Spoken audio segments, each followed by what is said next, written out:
Gente, o César possui graduação em comunicação social, com habilitação em jornalismo na USP, o mestrado em ciência econômica na Universidade de Campinas e o doutorado também na Unicamp.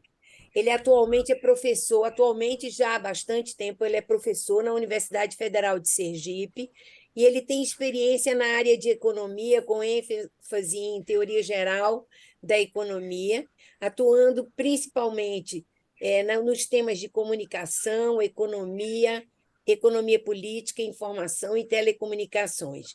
Ele foi incluído entre os 10.000 cientistas mais influentes da América Latina pelo ranking da AD Scientific Index. Então, vocês vejam que é um pesquisador que vocês já sabem que é de mão cheia. A minha apresentação não chega aos pés do que eu poderia estar falando aqui, mas o mais importante é a gente ouvir a conferência dele, tá bom? César, fique à vontade. Se quiser compartilhar alguma coisa, eu estou aqui autorizando Não, para. não vou compartilhar, Não, só vou tá falar. bom, combinado.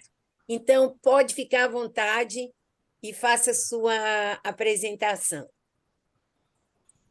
Muito bem, muito obrigado pelo convite. É uma honra poder participar aqui dessa atividade, né? Com a Lurdinha e com aí a, o pessoal da economia, né? Da UNB, por quem eu tenho muito respeito, né? Principalmente pelo teu trabalho aí, que é muito legal e muito reconhecido. Eu vou começar, na verdade, levantei alguns pontos aqui que eu acho importantes para localizar em cima daquilo que a gente conversou previamente, dos textos que eu mandei, mas eu vou fazer uma pequena introdução anterior, que é para localizar um pouco o,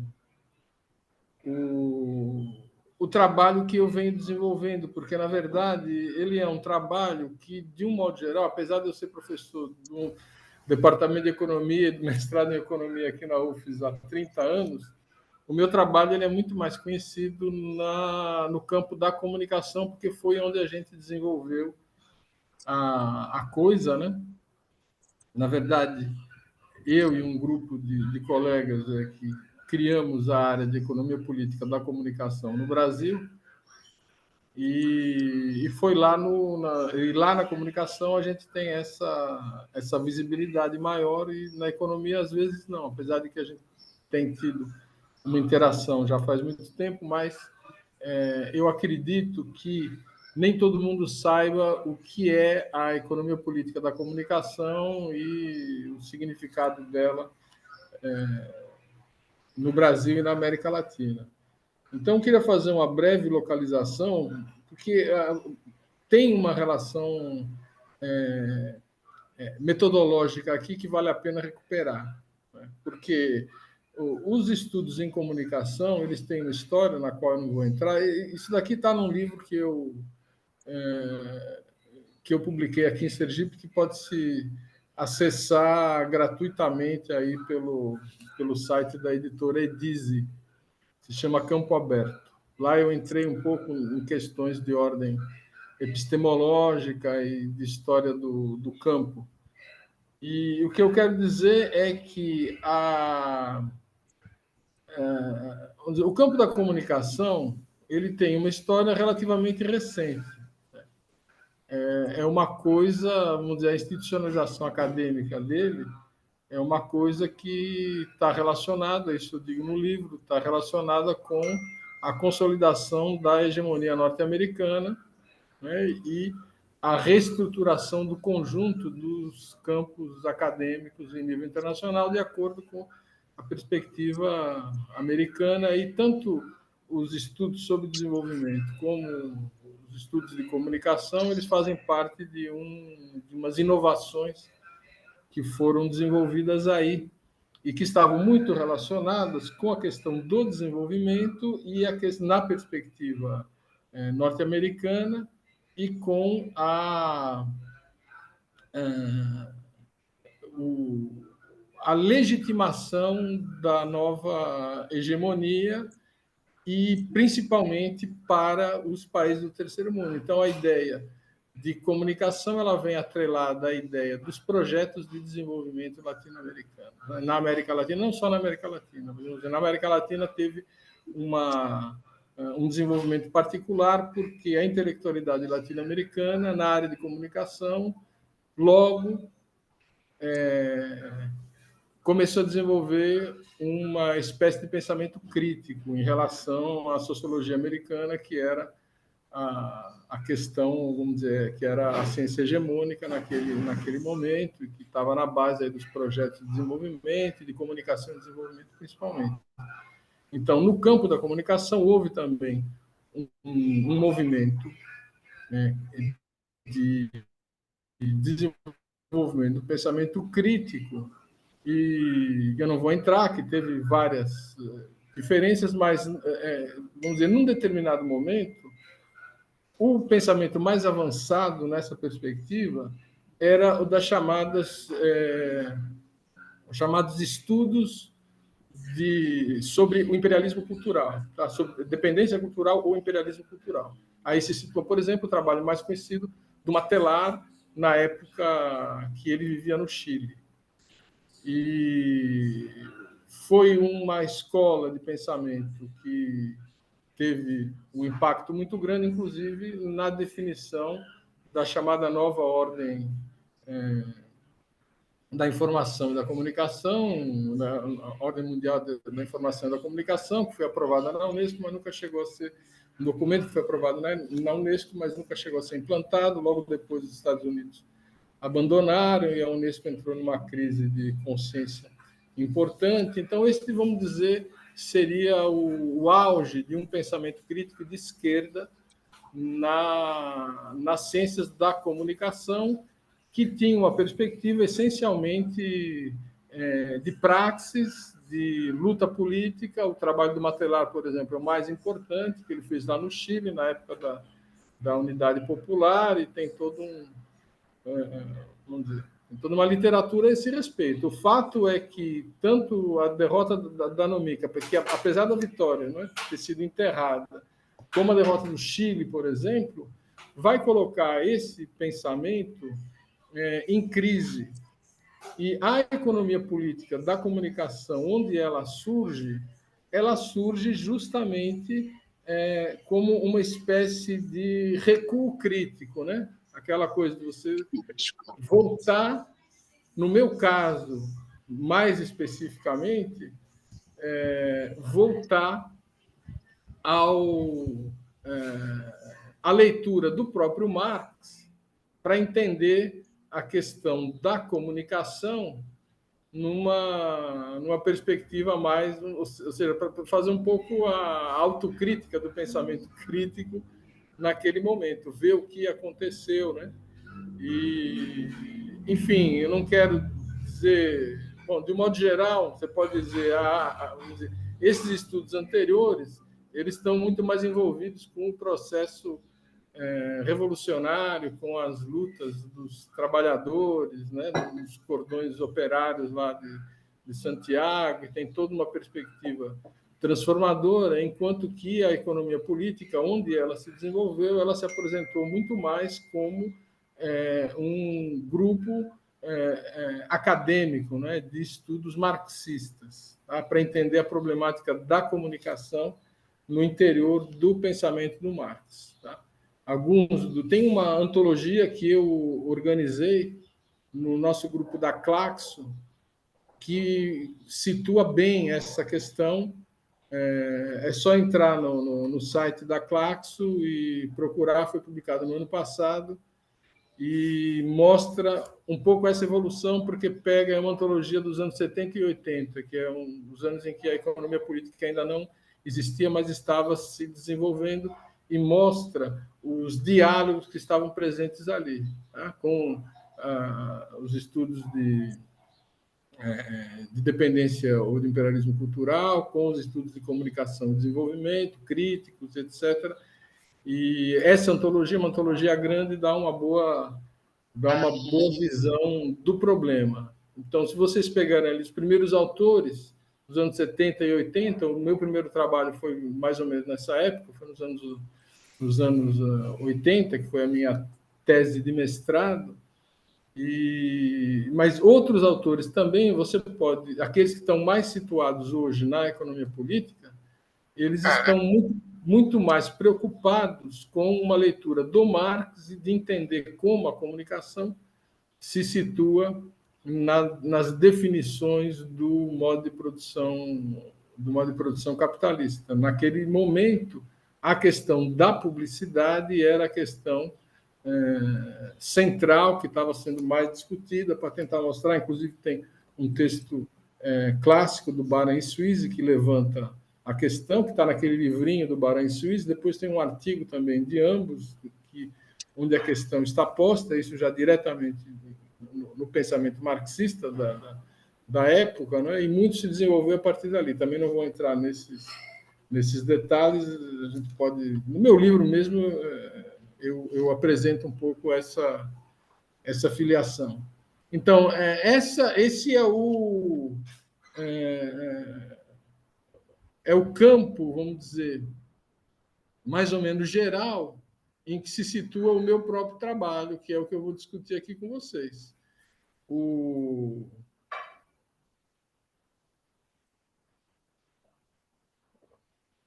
meu livro principal, né, que se chama Indústria Cultural, Informação e Capitalismo, foi publicado pela UCITEC, em São Paulo, no ano 2000, mas ele é um pouco anterior, ele vem da minha tese de doutorado. O primeiro é sobre mercado brasileiro de televisão, que é mais antigo, e a segunda edição é de 2004, saiu depois. Mas o livro mais teórico, quando eu proponho uma teoria marxista da comunicação, né, nessa perspectiva, foi publicado no ano 2000 e depois teve publicações na Espanha e teve uma publicação em inglês também pela Palgrave, que são as que existem hoje, porque acho que essa brasileira está esgotada, é difícil de localizar. A espanhola saiu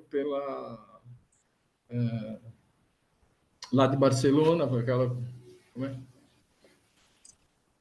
a principal editora lá de Barcelona. Depois eu passo a ideia. Bom, enfim, nesse livro eu vou tratar o problema da indústria cultural, se chama Indústria Cultural, Informação e Capitalismo, tentando construir inicialmente uma teoria marxista da comunicação. Então, eu vou utilizar o método que foi desenvolvido pelos alemães nos anos 70, no chamado debate da derivação do Estado.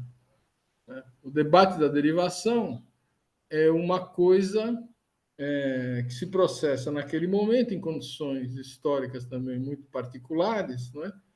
Para tentar fazer a crítica dos enfoques da teoria do Estado marxista mais diretamente políticos, porque no Marx não há uma teoria do Estado, embora nos planos do Capital estivesse previsto um livro sobre a questão do Estado. Então, existe um debate sobre o que seria uma teoria do Estado marxista na perspectiva do Capital, compatível com o desenvolvimento metodológico do próprio Capital. É nessa linha que eu vou entrar. Tem um artigo até que foi publicado nesse mesmo livro, Campo Aberto, como apêndice, em que eu entro nessa discussão sobre a teoria marxista do Estado, em particular a teoria da derivação. E o que eu vou procurar fazer na minha tese é aplicar a metodologia da derivação para derivar a forma informação e a forma comunicação das relações sociais capitalistas, né? A ideia é que você tem é possível, vamos dizer, a ideia é que no capitalismo você pode pensar em diferentes esferas da sociabilidade diferenciadas, mas entre elas existe uma coerência. E essa coerência é dada pelas necessidades e pelos interesses do próprio capital. Então, é possível você, a partir do capital, realizar uma derivação. Essa derivação é uma coisa complexa, vamos dizer, mas na perspectiva que eu adoto, é preciso definir uma categoria tão simples e tão geral como a mercadoria, né, que é o ponto de partida do Marx no Capital, metodológico, né, para poder fazer a derivação. O que alguns alemães fazem dentro desse debate é isso, é dizer, olha, existe uma categoria geral que não é o Estado, como a mercadoria não é ainda o capital. Como? Acho que teve uma interferência aí. Posso continuar? Pode sim. Pode continuar, acho que foi o som dele que tremeu. O som que Mas se alguém tiver alguma questão, tudo bem, não tem problema, pode Não, tudo falar. bem. Viu? Então, a ideia é que você precisa de uma categoria tão simples e tão geral como a mercadoria para poder fazer a derivação. Então, a mercadoria não é ainda o capital, mas vamos dizer, o capital já existe, diz o Marx, tanto na realidade como na cabeça dele. Então, o objetivo é chegar nesse processo numa perspectiva metodológica. E os alemães fazem isso em relação ao Estado, definem uma forma-lei, que é uma forma geral, que é compatível com vamos dizer, uma economia mercantil simples. Existe uma legalidade intrínseca ali, o próprio Marx coloca isso, né? E a partir daí é possível derivar o Estado capitalista e as suas contradições. Tá? Contradições que vão se definir basicamente entre o Estado de classe e o Estado de direito. Essa é a contradição fundamental do Estado capitalista que é apontada ao longo desse debate. Então, existe uma relação aqui entre essência e aparência, né? Sendo que a aparência não é uma coisa completamente descabida, mas é uma parte da realidade que mascara a outra parte que é essencial, e por aí vai a discussão sobre o Estado e a discussão sobre a autonomia relativa do Estado e tudo isso.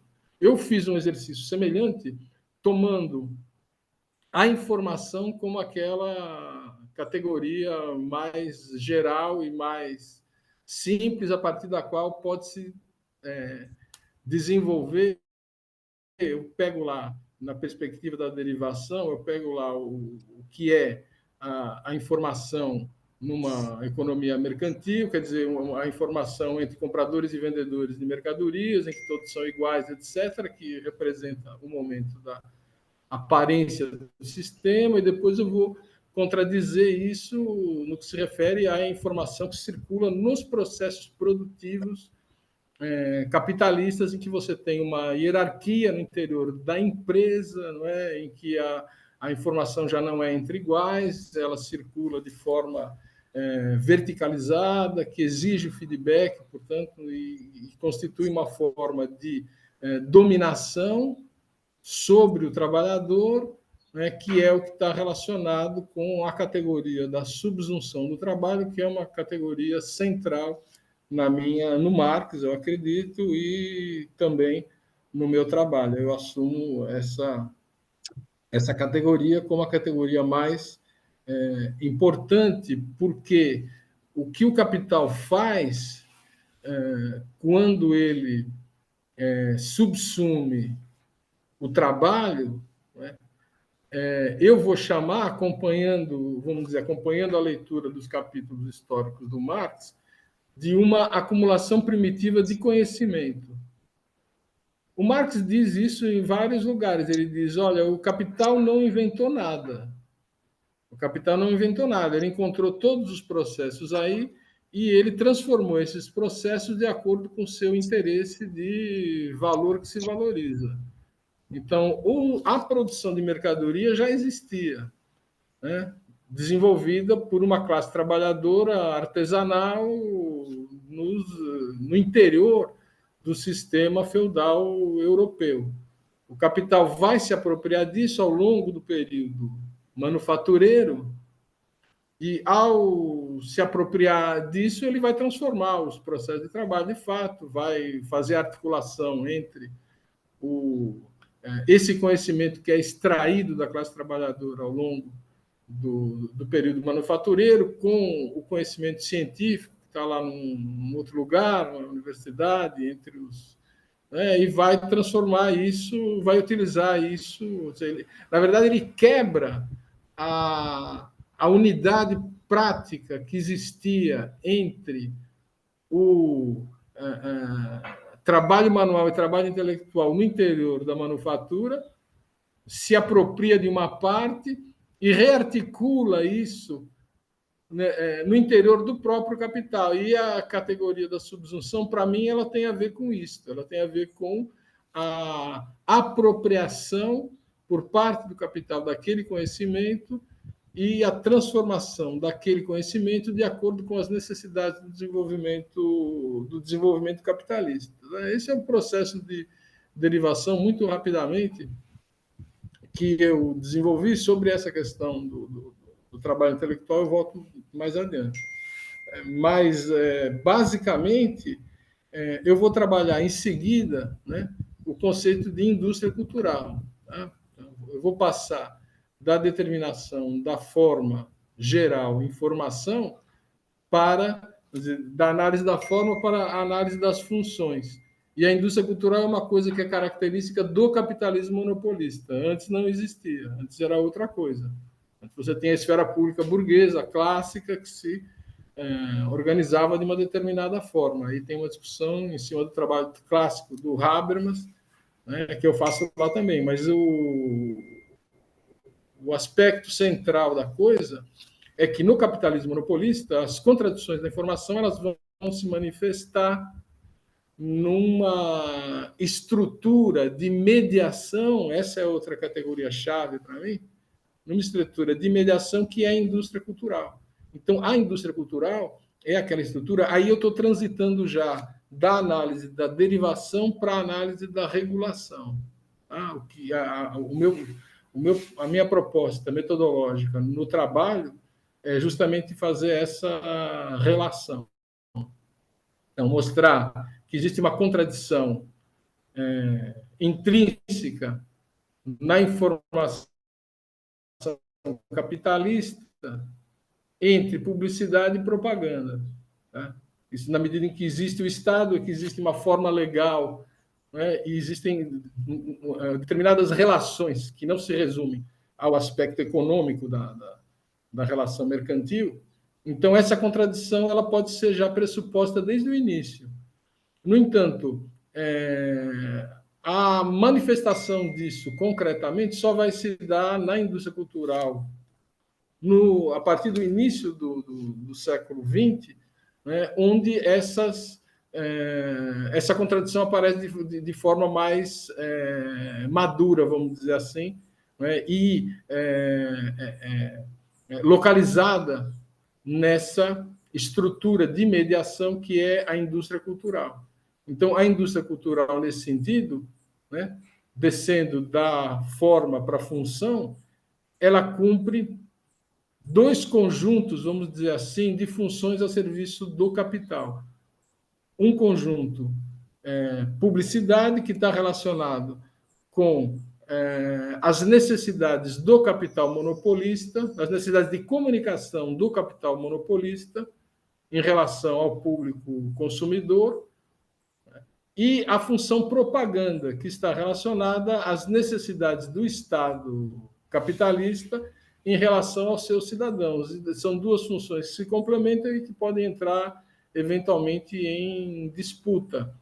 E a análise dos casos nacionais, a análise empírica mais propriamente, né, que é o que estava... se refere a como, em cada espaço nacional, essa oposição entre interesses do Estado e interesses dos capitais individuais em concorrência se articulam para definir a forma específica de organização da indústria cultural naquele âmbito nacional particular. Esse é o objetivo da análise empírica, já descendo um pouco mais a questão. Então, por exemplo, ao longo de todo o século XX, isto daqui vai se organizar de uma maneira muito semelhante no mundo inteiro, porque isso daqui é uma determinação que está posta pelo próprio sistema imperialista, de um modo geral. Então, como é que se organiza a indústria cultural no capitalismo do século XX? Eu comparo, vamos dizer, vamos pensar, o núcleo é a radiodifusão, né? Principalmente a partir da segunda metade do século XX, quando o sistema de televisão está bem constituído, ele é o centro de todas as diferentes indústrias culturais. Né? E, no nível internacional, reconhece-se a soberania do Estado Nacional sobre o seu território. É uma divisão de tarefas que existe tanto no campo das telecomunicações, né, onde isso é bem claro, né, quanto no campo da radiodifusão. Né? E isto permite o desenvolvimento de um setor da burguesia nacional chave no desenvolvimento do capitalista daí por diante, até hoje. Né? É um setor que realiza o processo de mediação. Né? Você pode até dizer, ele é relativamente pobre do ponto de vista do seu poder econômico em relação a outros setores monopolistas, no entanto, ele tem um poder político, um poder de pressão sobre o Estado e de lobby que é absolutamente fundamental, e nós temos visto isso diariamente. Tá? Então, é um setor da burguesia nacional que se destaca e que assume uma função central no interior do capitalismo monopolista. Tá? Essa é a maneira como eu vejo a coisa. No setor de telecomunicações também, só que o setor de telecomunicações era todo estatal, salvo nos Estados Unidos. Tá? Salvo nos Estados Unidos, onde você tinha um monopólio privado regulamentado, muito controlado pelo Estado, até a reforma de 84, no resto do mundo todo, as telecomunicações são estatais, as burguesias não tinham condições de entrar nesse negócio, porque é um negócio muito pesado, e isso garantia a infraestrutura para a ação dessa outra parte da burguesia nacional que realiza esses processos de publicidade e propaganda a serviço do Estado capitalista e a serviço do grande capital monopolista. Isso muda, isso é um exemplo. Agora, isso muda na atualidade. Não sei se eu devo falar isso agora ou deixar um pouco mais para frente, para fazer um pouco de suspense, porque, de fato, o que nós estamos vivendo hoje é uma reestruturação completa desse negócio que começa, vamos dizer, com a crise estrutural dos anos 70, tá? Com a reestruturação produtiva e tudo aquilo que ela significa. Vamos dizer, você tem uma mudança na organização do capital em nível internacional, o imperialismo, tudo vai se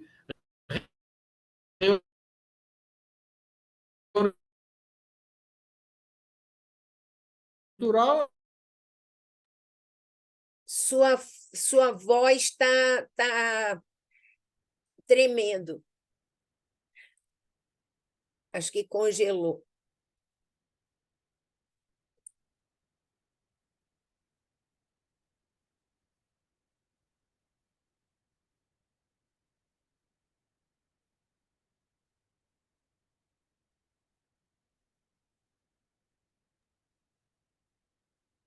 Vê se ele caiu, né? Eu acho que ele caiu. Voltei. Mas voltou, Voltou, voltou. voltou. Voltou. Bom, isso aqui em casa a internet não é muito boa, de vez em quando acontece. Não se preocupe. Mas eu lembro, eu vi quando caiu. Eu Aham. estava dizendo, tava falando que hoje, quer dizer, que houve uma mudança, né? Isso. Então, essa mudança está relacionada com a própria reestruturação produtiva e a reestruturação das relações de poder internacional, com a retomada da hegemonia americana e tudo aquilo que a gente conhece lá, a partir do governo Reagan e tal. Aí entra a reforma das telecomunicações nos Estados Unidos, as pressões que eles vão fazer sobre o resto do mundo para se reestruturar também, e entra aí o projeto das infraestruturas globais da informação e entra vamos dizer, a reestruturação produtiva também como projeto de retomada da hegemonia, que não está lá no texto da Conceição, mas eu andei pensando no seguinte, escrevi isso.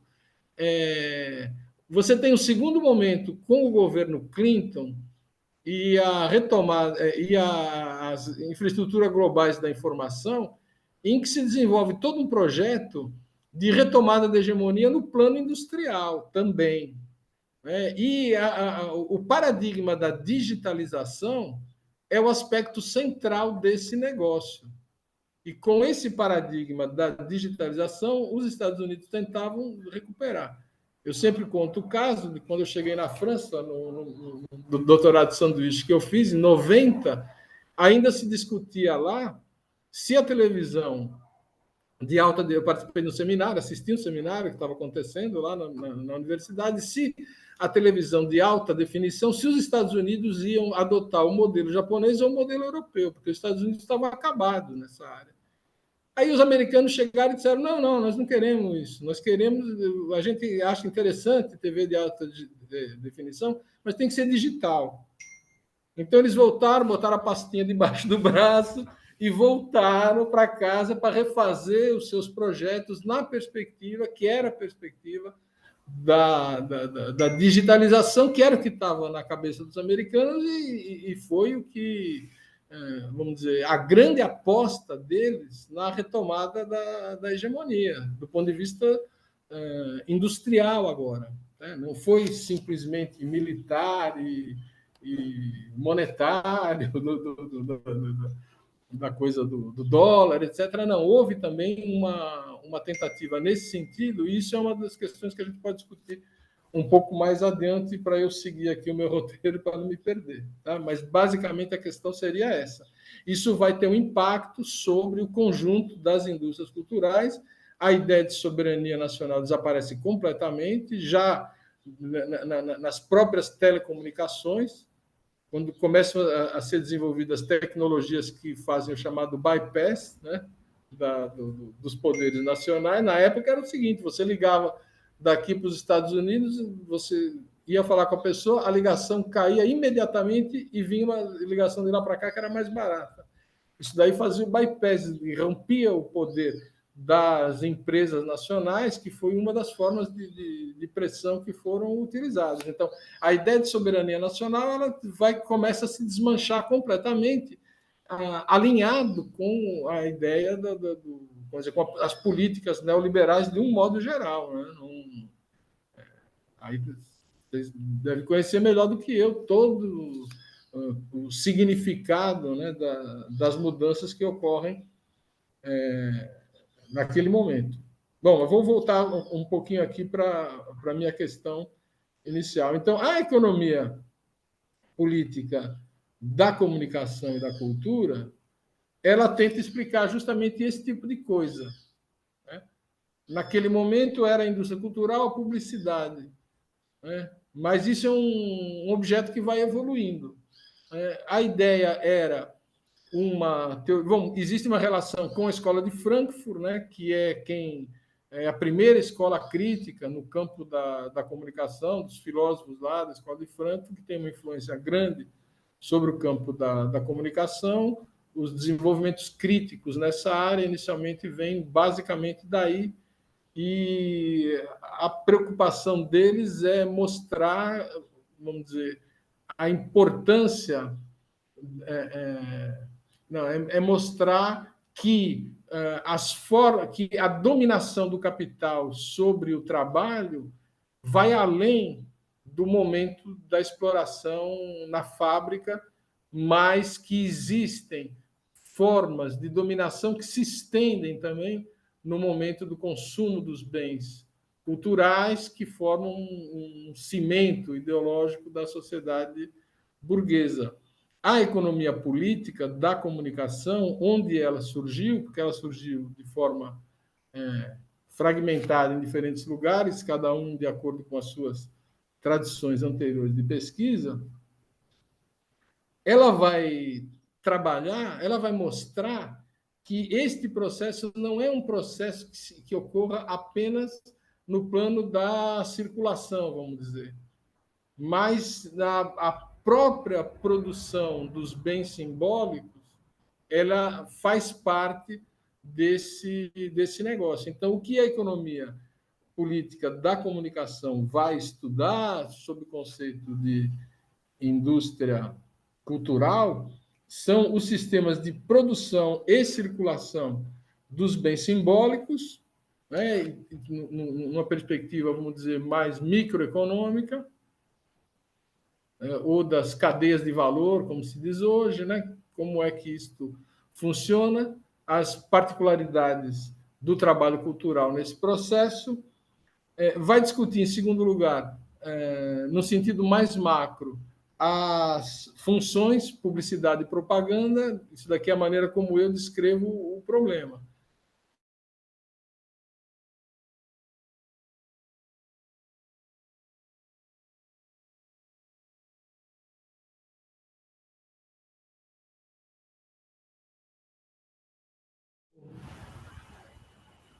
Estão me ouvindo agora?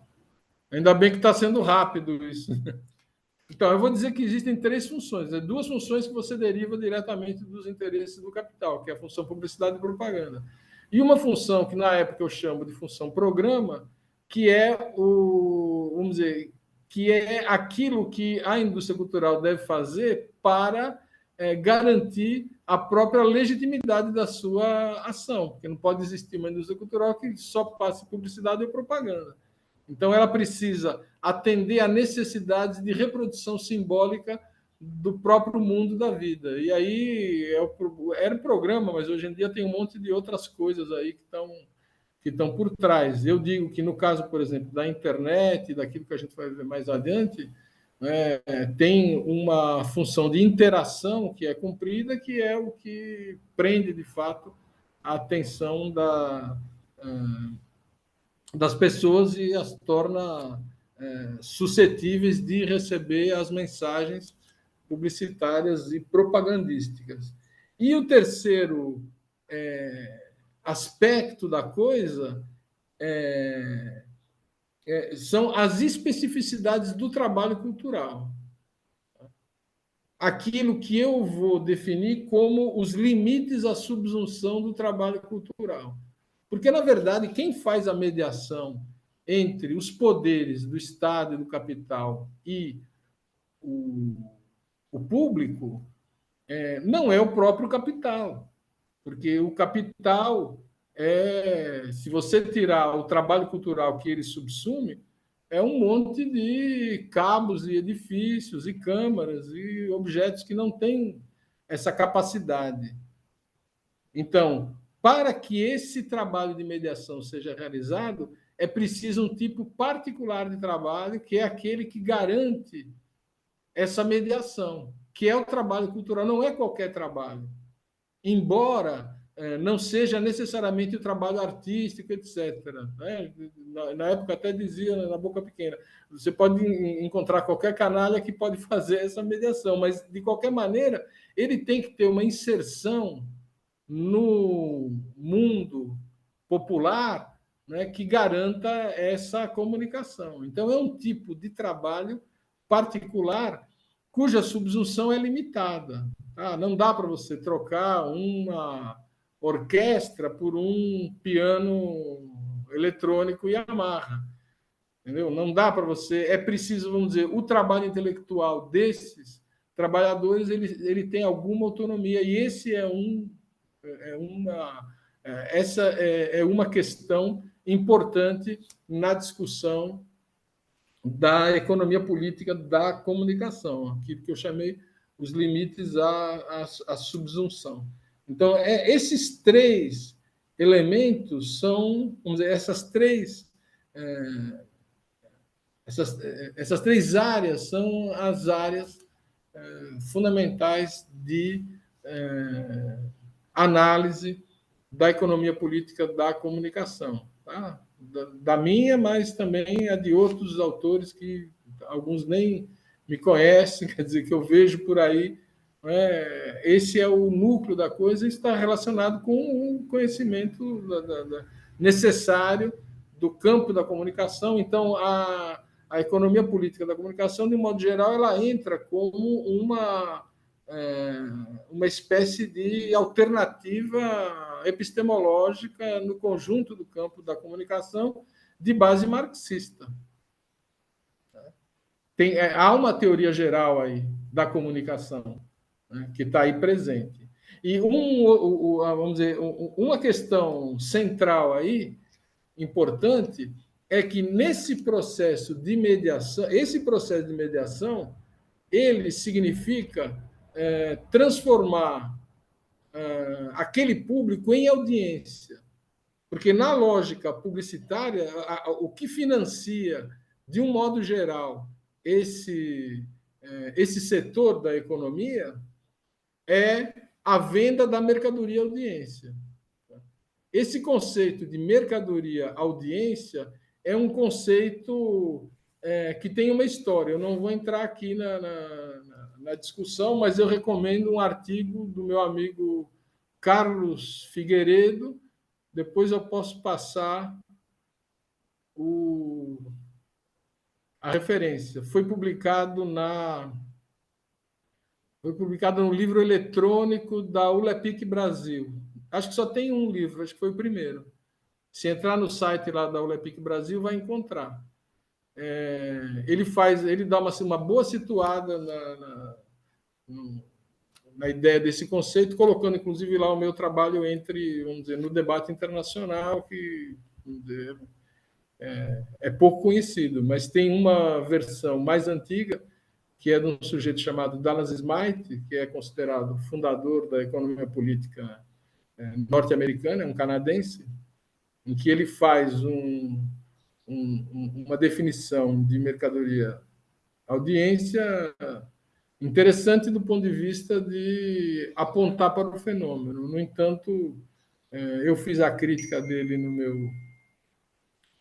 meu livro, Indústria Cultural, Informação e Capitalismo, porque a solução dele eu acho que é bastante equivocada.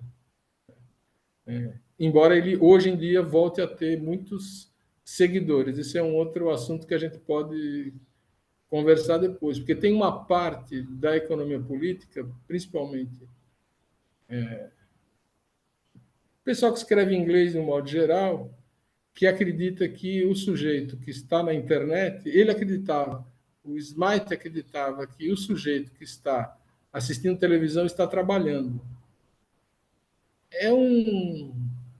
Vamos dizer, é um absurdo. É um absurdo, é uma confusão completa entre, vamos dizer, duas questões que são fundamentais. Quer dizer, eu acredito que nenhum marxista, minimamente, vai acreditar numa coisa dessa, mas no campo da comunicação ele fez época, e hoje em dia, mais, porque hoje em dia tem muita gente que acha que quando você entra na internet, como você deixa seus dados, que isso seria uma forma de trabalho.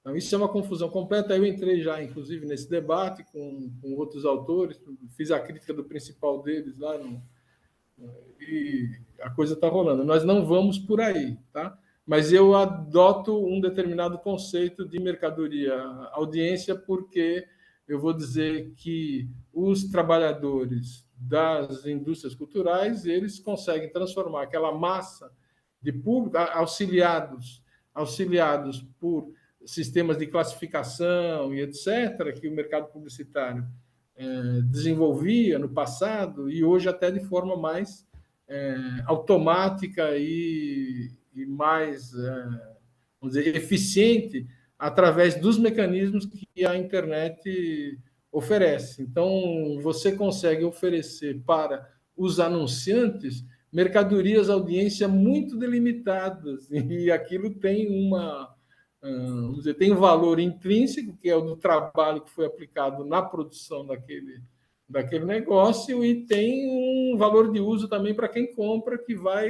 realizar um processo de comunicação com aquela audiência, visando vender os seus produtos. Então, aí tem toda uma discussão que eu não vou entrar aqui, mas que é um elemento chave do debate, inclusive atual, sobre a economia da internet, que vale a pena imaginar. Bom, isso aqui é basicamente um resumo muito rápido da discussão que eu propus e que eu enfrentei, por um outro lado, no campo da comunicação, enquanto perspectiva marxista crítica da economia política da indústria cultural ou das indústrias culturais em geral. Tem todo um campo de análise disso, tem outras categorias que foram desenvolvidas, por exemplo, a de padrão técnico-estético, que eu propus também para analisar, numa perspectiva mais microeconômica, como é que os diferentes capitais disputam mercado no setor. Tem toda uma discussão sobre isso, mas o mais importante é que, vamos dizer, do ponto de vista do meu trabalho, é que, a partir de um determinado momento, em 95 eu escrevi um artigo, mas tem um texto de 2002 que é mais... eu acho que foi esse que eu sugeri aqui para vocês, que foi publicado na revista da CEP, em que eu vou ampliar um pouco esse conceito de subsunção do trabalho cultural para a ideia de subsunção do trabalho intelectual como explicação do que seria a terceira revolução industrial. Então, eu parto da ideia de que uma revolução industrial no Marx significa a definição de uma forma de subsunção do trabalho. Então, na Revolução Industrial originária, você tem a passagem da subsunção formal à real. Isso é assim que o Marx define. E eu tenho a ideia de que isso é um processo que depois vai se desdobrar no tempo, ao longo do século. E quando Marx escreve num determinado momento, ele vai dizer que chega um ponto que isso tem um limite, e esse limite é dado pelo fato de que as indústrias produtoras de bens de capital, nas indústrias produtoras de bens de capital, ainda funcionava o trabalho manufatureiro ou mesmo artesanal. E que o grande salto que será dado é aquilo que ele chama da produção de máquinas por meio de máquinas. Isso daí ele fala que vamos dizer, 100 anos depois, basicamente, da Revolução Industrial originária. Inclusive, fica muito clara a superioridade do capitalismo no Marx, fica muito clara a superioridade do capitalismo norte-americano em relação ao capitalismo inglês, já em função desse negócio, da possibilidade de produção de máquinas ciclópicas, de ferrovias que cortem o continente, etc., em função desse negócio, da transformação desses setores em que a subsunção real ainda não acontecia. Então, eu vou entender a segunda revolução industrial por aí, e acho que ela vai se desdobrando ao longo do tempo. Não é uma questão tecnológica, né? Evidentemente, a tecnologia é um pressuposto.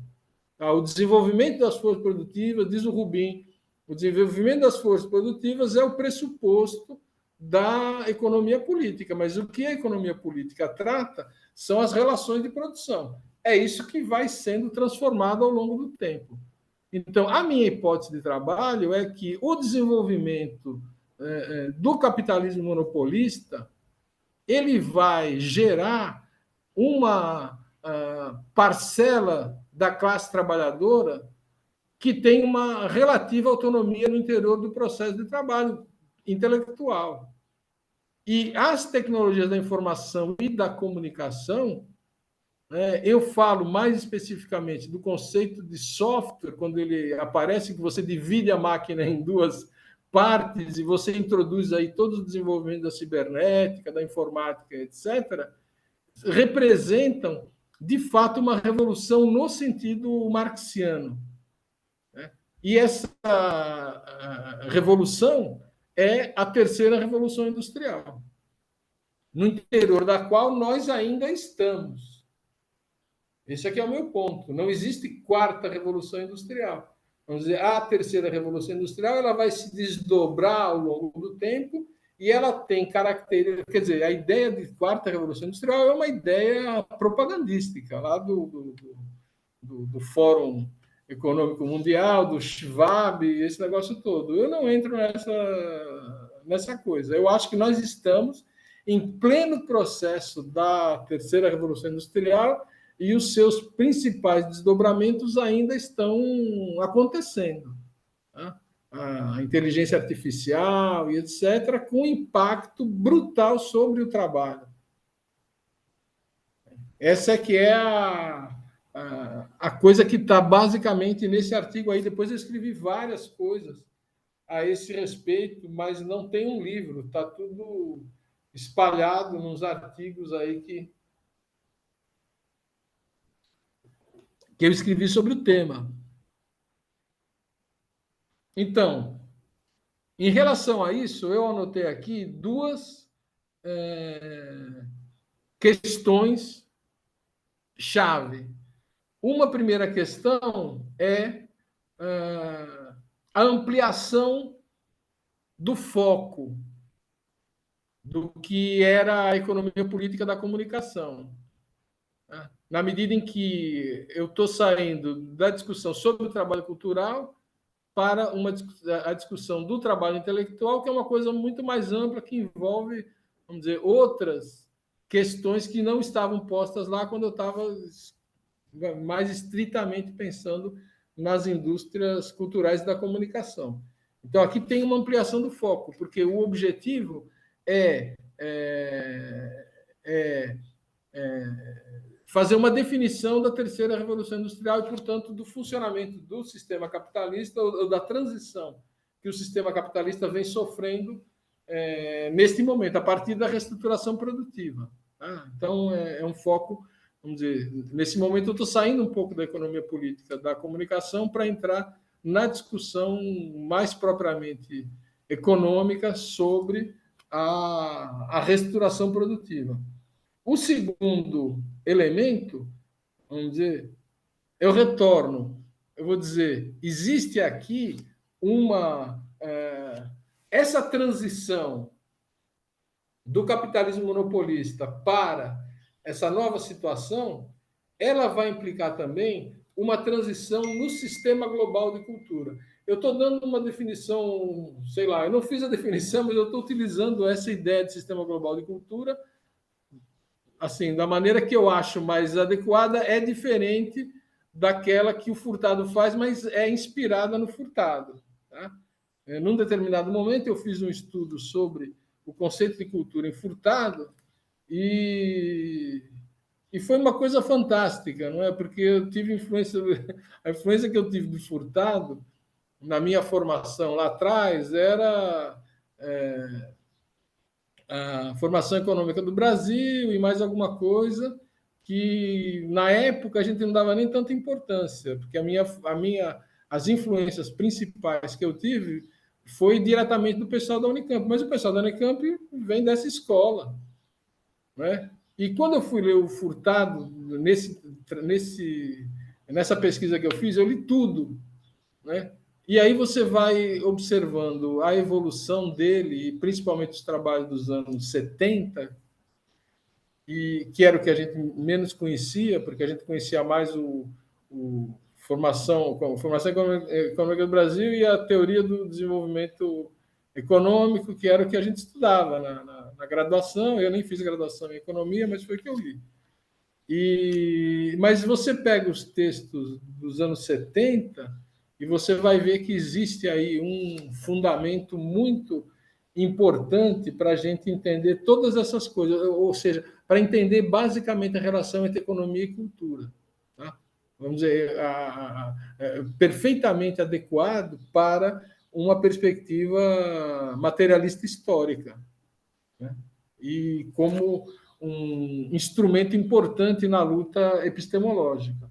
Então, essa ideia, por exemplo, de um sistema global de cultura, eu estou usando já faz algum tempo, inspirado um pouco no Furtado, sem uma grande preocupação em fazer uma definição específica. Mas o que eu quero dizer, basicamente, é o seguinte: você tinha um sistema de mediação, que era a indústria cultural, que cumpria aquelas funções e que se organizava de uma determinada forma em nível nacional e em nível internacional. Porque eu disse para vocês, mas faltou uma coisa: soberania nacional. No entanto, essa soberania nacional, no setor na radiodifusão, basicamente, ela vem acompanhada também da indústria do cinema hollywoodiano, da indústria fonográfica norte-americana e de uma relação com essas indústrias nacionais que garantem a expansão dos modos de vida norte-americanos no interior do... Isso é uma coisa que a comunicação sabe, desenvolve já desde muito tempo, desde as teorias da dependência cultural, do imperialismo, como é que isso ocorre. Então, o sistema, e as agências de notícias, né, que trabalham mais diretamente na coisa da propaganda e da manipulação de um modo geral. Então, isto acontecia dessa forma naquele momento e hoje acontece de outra forma. Qual é a outra forma? Essa outra forma, ela está relacionada com essa transição justamente da economia da indústria cultural para a internet, né? E a internet, eu estudo a internet desde os anos 90. Tá? Acho que foi um dos primeiros no campo da comunicação, com certeza, e no campo das ciências sociais, eu não sei. Mas, enfim, a gente foi acompanhando aquilo. E o que a gente observa é que, de repente, aquilo dá um salto. Aquilo dá um salto, primeiro, com a privatização da internet nos Estados Unidos, né, quando o NSF... Bom, daí eu precisei... O dado está lá no meu livro. Em 95, depois, com a crise das chamadas empresas.com, que vai criar vai gerar um processo de concentração e centralização do capital brutal nessa área, de onde vão surgir o que hoje se chama as grandes plataformas digitais, das big tech norte-americanas, que passam a controlar tudo isso. A velha indústria cultural, ela não desaparece, mas ela é subsumida nesse processo maior. Aqui, a autonomia cultural, ela desaparece radicalmente. E nós temos, na verdade, eu posso dizer que a indústria cultural ela se generaliza, porque, inclusive, a internet ela aparece como um mecanismo de mediação não apenas cultural, mas relações de mercado, simplesmente, de compra e venda de mercadorias, de circulação, de intermediação de todo tipo e de controle do trabalho também. Essa é uma outra importante área de estudos que nós estamos desenvolvendo agora no estudo da economia da internet. Quer dizer, você tem a internet do ponto de vista ou as plataformas digitais, do ponto de vista das relações de intercâmbio de um modo geral, e você tem também essa mesma estrutura técnica realizando formas de organização, de intermediação de trabalho e de exploração direta do trabalho em determinados casos, o que significa um conjunto de possibilidades, porque existem diferentes tipos de plataformas, não é? Que, infelizmente, as pessoas estão querendo dar uma resposta rápida para todas elas e isso não funciona. Né? Que é preciso analisar caso a caso, é preciso de um programa de investigações para entender o que é o Uber. Por exemplo, eu faço uma diferença entre o Uber e o Uber Eats. Eu acho que o Uber é trabalho improdutivo, no sentido do Marx, e você tem um capital parasitário que se insere numa relação, que é uma relação de serviço pessoal, pago com renda, né? E se apropria de uma parte dessa renda que circula, que é uma parte da mais-valia produzida em nível nacional, que é levada para o exterior. Enquanto que o Uber Eats, ou as transferência, como dizer, transporte de comida, eu acho que é trabalho produtivo, em que o trabalho é subsumido, né? Existe um conceito de salário que é possível definir nesse caso, e é um setor produtivo no mesmo sentido que os setores de transporte na definição do Marx, lá principalmente no livro segundo do Capital. Então, é preciso pegar caso a caso e ver como o capital está se inserindo nesses processos e o que significa isso realmente em termos de desenvolvimento tecnológico, etc., formas renovadas de exploração, e o que significa, por outro lado, a existência de formas regressivas de apropriação do valor por parte de capitais basicamente parasitários. Acho que essas são as questões que estão. Acho que eu dei uma adiantada aqui na questão em relação ao que eu tinha proposto, mas acho que está bom também já para a gente ir chegando logo ao ponto. Então, acho que essas são as questões que a gente precisa pensar a partir de agora, tá? Com as ferramentas da crítica da economia política, basicamente. Eu fiz um quadrinho aqui para fechar com a questão das plataformas. Eu vou dizer que as plataformas são a forma atual da economia da internet, a forma mais desenvolvida, mais madura da economia da internet,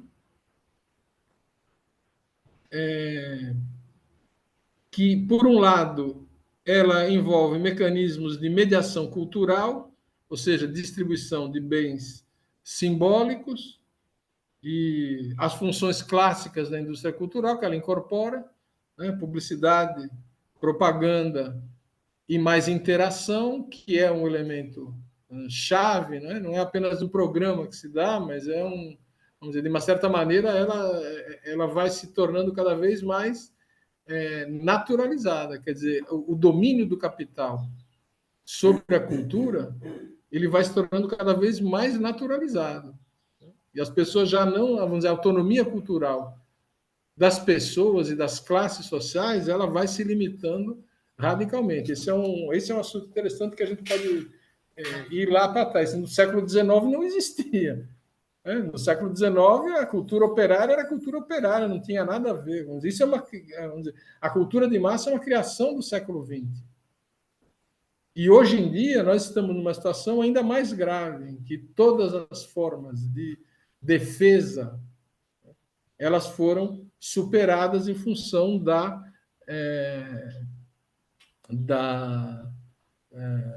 disseminação de uma cultura que estabelece, de fato, a mediação e o diálogo com as culturas populares, subsumindo e dominando. Essa é uma questão. A outra questão é que as plataformas elas realizam também uma mediação mercantil, tá? Compra e venda de bens e serviços de um modo geral, não apenas bens materiais. Parte significativa de todos os setores da economia, setores da economia voltados para um público em geral, elas têm que participar desse processo. Por um motivo ou por outro, de uma forma ou de outra, essa infraestrutura das plataformas ela vai se tornando aquilo que os estudiosos das plataformas chamam de plataformização, não, de infraestruturalização. Há um processo de plataformização da economia, mas relacionado a isso, as grandes big techs americanas, basicamente, elas se infraestruturalizam no sentido de que elas são ponto necessário de acesso ao conjunto do sistema. Essa infraestruturalização, eu vou dizer, bom, então aqui só tem duas alternativas. Ou isso tem que ser estatal, ou isso pode ser manejado por empresa incumbente que atenda à exigência de serviço público. Porque senão o que nós vivemos? Nós vivemos uma sociedade totalmente controlada por 5 indivíduos norte-americanos que têm a capacidade de dizer o que eu posso assistir e o que eu não posso assistir. Agora, com a guerra lá na Palestina, nós estamos vendo o que acontece. Quer dizer, o processo de manipulação é brutal. Já na guerra da Ucrânia, eu gostava de assistir a televisão russa, a RT, porque ela dava uma informação diferente da outra, né? Porque as outras, sei lá, uma das poucas, a Telesur, a RT, eu gostava um belo dia peguei, cheguei, liguei aqui e a RT não está mais, não existe mais. Eu sou proibido de assistir. A censura é uma censura. Quem foi que implantou essa censura? Não foi o governo brasileiro. Não, porque os governos europeus pediram para tirar por causa da guerra. Mas o governo brasileiro não. Isso daí quem decidiu foi o dono do YouTube. Então, isso daqui não pode seguir. Quer dizer, é preciso retomar, vamos dizer, nós estamos num outro mundo, é tudo diferente, mas não é tão diferente assim. Porque os mecanismos de controle, de exploração, de manipulação, eles permanecem. Então, é preciso trazer também as velhas discussões, por exemplo, a questão da democratização da comunicação. Como esta tecnologia ela vive da interação, então a máscara de democratização ela é muito forte. Então, isso é uma questão que tem que ser posta no debate público. Então, essa é outra questão. Sim. E a terceira questão, a respeito das plataformas, é a questão do sistema de controle e de vigilância de um modo geral. Agora, eu vou dizer, o equívoco daqueles que acham que o sujeito que está na internet está trabalhando, o cara está navegando lá na internet, vendo, sei lá, site pornô, qualquer coisa, ele está trabalhando, é um absurdo. Mas tem um fundo real aí que explica, que é o fato de que o mesmo aparato técnico é utilizado para o controle social e para o controle do trabalho. Porque o trabalho passa por aí também. Então, o que nós temos que fazer não é dizer que é tudo a mesma coisa, mas é fazer os recortes, é dizer o que o que está do lado e o que está do outro. Mas, de qualquer maneira, vamos dizer, o sistema de vigilância sobre o indivíduo ele é totalmente pervasivo, ele atinge tudo. Seja os processos de trabalho, seja os processos de consumo cultural e etc. Esse é um bom tema também para o desenvolvimento aí para quem se interessar.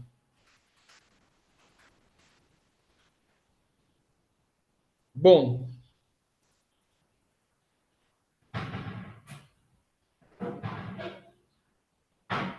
aí por aqui eu vou terminando a minha fala inicial. Só vou dizer aqui, pontuar alguns aspectos que a gente ainda poderia discutir mais adiante. Né? Em primeiro lugar, no caso da internet, as formas de financiamento, os modelos de negócio, que eu disse que a gente precisa pegar no caso a caso, né? Tem uma discussão importante que é que isso daqui funciona como economia de redes, né? Que tem uma definição técnica importante, mas eu diria não vale para todas, Uhum. vale para as principais, para aquelas que assumem a forma publicitária, para outras talvez não. É preciso fazer uma separação entre a plataforma no sentido técnico da coisa, que não tem nenhum problema, das empresas proprietárias de plataforma, que é onde o problema está. Ou seja, é preciso fazer uma diferença entre o desenvolvimento da força produtiva e o desenvolvimento das relações de produção que estão vinculados a elas.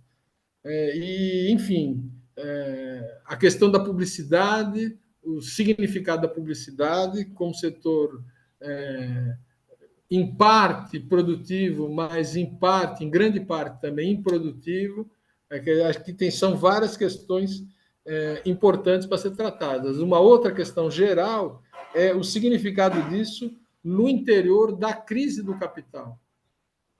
Essa é uma questão muito importante que mereceria um debate mais extenso. E, em último lugar, eu tenho proposto pensar a questão da regulação das plataformas. Nós estamos com um projeto aqui sobre regulação de plataformas, já faz um ano, mas a gente ainda está no começo. Eu tenho proposto que essa discussão sobre regulação de plataformas deve ser feita em termos do debate sobre o desenvolvimento. Eu acho que isso daí marcaria uma diferença muito grande em relação, por exemplo, ao que a Europa está fazendo em termos de regulação e, vamos dizer, colocaria a questão num outro patamar mais interessante para nós do que ficar discutindo se vai ter censura ou se não vai ter censura, ou quem faz a censura. Então, essas são as questões. Eu acho que no debate a gente pode trazer mais coisas. Muito obrigado. Obrigada a você, César. E eu vou começar fazendo um comentário, na verdade, um comentário de quem não entende desses temas, mas que me veio à cabeça na leitura dos textos que você que estão indicados, né? E depois eu vou abrir as questões para as outras pessoas. A minha questão é o seguinte: eu gosto muito da análise não só gosto muito, como acho que é muito importante a análise que você faz da subsunção do trabalho intelectual, relacionando com as fases de desenvolvimento do capitalismo. E isso, a meu ver, é muito importante nesse detalhamento que você está propondo, dessas coisas modernas que vêm surgindo, em particular para análise das tais plataformas. Mas aí eu queria lhe fazer primeiro um comentário, ligando isso com a questão das plataformas, e depois uma pergunta. A ligação é a seguinte: com as plataformas digitais, com a internet, a comunicação deixou de ser muito uma questão de mediação. Quer dizer, continua sendo mediação, mas deixou de ser uma questão só de mediação, ou principalmente de mediação, e passou a ser uma coisa relacionada ao processo produtivo propriamente dito. Por quê? Porque quando a gente olha o que está acontecendo com as plataformas, e aí vem a minha pergunta, eu estou entendendo diferente de você a questão do Uber, e eu queria lhe perguntar, olha só, a subsunção do trabalho intelectual, ela fica muito clara na definição da plataforma. Eu estou pensando no Uber como exemplo, mas a gente tem as outras coisas. Tem uma subsunção do trabalho intelectual enorme das pessoas que conceberam e das pessoas que administram e das pessoas que remodelam a plataforma Uber. Por outro lado, tem uma questão real de criação de mais-valia nos valores que os motoristas precisam pagar para a plataforma, mais do que renda. quando eu interpreto os 25% do Uber ou os 13% das outras e tal, como uma mais-valia. O cara tem que trabalhar 12 horas para poder salvar aquilo ali e manter aquilo que ele precisa para se reproduzir em termos médios. Então, isso é a mais-valia, a plataforma é o capital. Eu tô um pouco caricaturando, porque existem outras coisas também. Você pode ver outras coisas, mas eu acho que o principal é que a plataforma ela está destinada à produção de um serviço que é uma mercadoria não concreta. Ela não é material, ela é virtual, mas não é por acaso que o cara tem que trabalhar 12 horas, é porque se a gente for pegar o custo de reprodução da força de trabalho, ele não consegue tirar minimamente esse custo de reprodução se não trabalhar 12 horas. E toda a sobra é o que ele paga para o dono da plataforma. Então, nesse sentido, eu acho que sua análise e de subsunção do trabalho intelectual ao capital, ela fica muito concreta, muito clara para explicar esse tipo de coisa. Claro que você pode ver diferenças, você faz uma análise muito mais fina do que eu faço, e claro que a gente tem que olhar aí também a parte de mediadora e a parte da circulação, o que é ganho de propaganda que a coisa faz, enfim, de tudo. Mas eu acho que, do ponto de vista produtivo, estrito senso, as plataformas têm um papel grande, e eu queria lhe ouvir sobre isso. Bom, na verdade, sobre a questão do Uber, a minha posição ela não é majoritária. Tá? Eu Entendi. tenho visto muitos marxistas que têm uma posição diferente da minha, parecida com essa que você Sei, colocou aí. No entanto, eu insisto, sei, eu estou trabalhando com um co-orientando meu que também vai por essa linha, sei. e inclusive estou para escrever um texto. Tem uns marxistas estrangeiros que andaram falando, que andaram utilizando o conceito de subsunção para discutir o Uber. Eu estou para Entendi. escrever um texto aí que vai demorar um pouquinho, mas depois a gente pode Legal. conversar. Ah, com Porque certeza. a minha posição é a seguinte: vamos dizer, sem dúvida, qualquer uma das plataformas, o Uber, inclusive, emprega trabalho produtivo daquelas pessoas que Isso. produziram a plataforma vamos dizer, administram isso daí é uma coisa evolutiva, enfim. Isso é trabalho produtivo, produtor de mais-valia e tal. No entanto, o trabalho dos motoristas, o que eu adoto aqui para fazer a definição é a ideia, eu acho que está no livro segundo do Capital. Ou Eu está nas teorias da mais-valia, não tenho certeza. Quando o Marx vai dizer que o, o trabalho que é pago com renda não é produtivo. Renda no sentido do rendimento.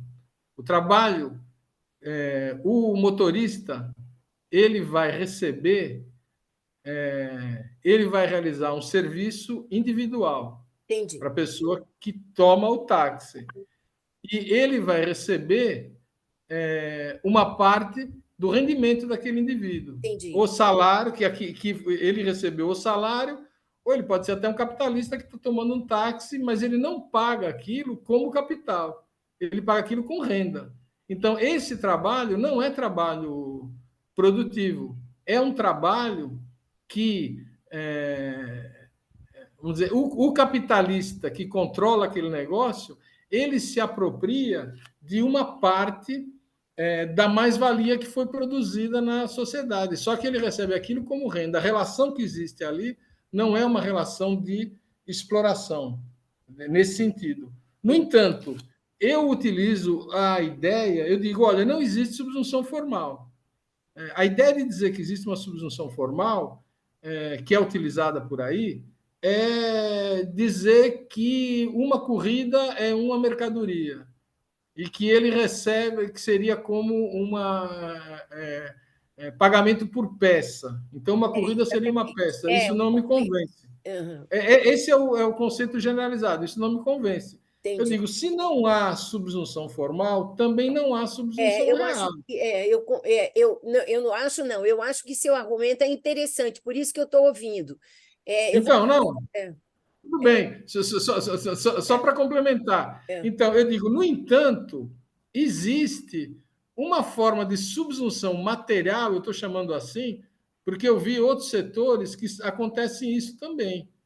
Tem um outro texto que eu escrevi, junto com outro ex-aluno meu, que também está publicado na revista da CEP, que é um caso que, entre outras coisas, cita lá o caso de um trabalhador rural que é proprietário da terra, só que ele é totalmente controlado pela indústria do tabaco, entendeu? Que controla o trabalho dele, vende os insumos e eu ia lhe compra o perguntar produto. isso, é o programa integrado, exatamente. Na verdade, Então, você. É, esse cara ele é um proprietário privado do seu meio de produção. No entanto, o trabalho dele ele é totalmente subordinado. Existe é, lá uma subsunção material isso. e um controle total por parte do grande capital daquele trabalho. Eu acho que no caso do Uber é uma coisa parecida. Eu não digo que não há exploração. Eu digo que há uma forma de espoliação, inclusive muito intensa, porque o Uber controla. Eu acho que todos esses elementos de controle, etc., são verdadeiros. E ele se apropria, de fato, vamos dizer, do rendimento Uhum. daquelas pessoas e reduz a capacidade de, sei lá, de Negociação, compra, etc., que aquela pessoa tem. é, Então, não estou dizendo que não há controle, você me entende? Mas eu entendo que essa é uma posição, a minha posição é minoritária. Também ela não foi exposta assim com muita entendi, clareza ainda. Não entendi, é? entendi. E eu entendo a outra posição, eu não acho assim que seja É, descabida. Eu é, só não aceito essa ideia em função do fato de que não há um capital envolvido no processo entendi. específico de produção da coisa. É, é interessante, nessa sua pesquisa, a comparação de fato com o outro que vem de o iFood, né? Porque, de fato, o É, iFood tem uma mão, uma ligação mais direta com o capital que está pagando aquilo e que está, de alguma é. maneira, recebendo.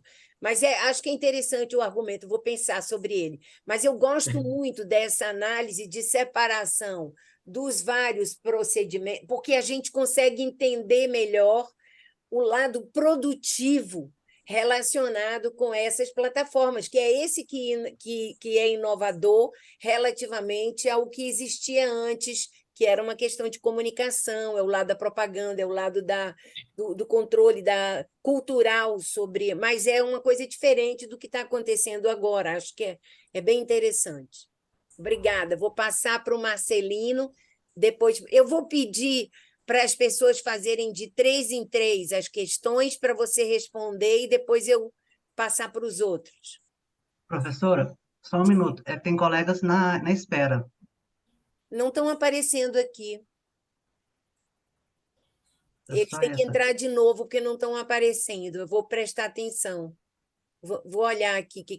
Estou vendo. Agora consegui ver. Tá bom. Eu vou lhe passar, então, eu vou pedir para as pessoas fazerem as perguntas de 3 em 3, se não lhe incomodar, para você poder ir respondendo. Tá bem. Então, Marcelino, Guilherme, e tinha um terceiro que estava com a mão levantada. Sinival, foi você que tinha pedido? Não, foi o próprio Fernando para avisar. O Fernando. Então tá. E Então, eu vou agora botar apareceu o Marcelino, Eliani ali. Guilherme e Irani. Vai lá, Marcelino.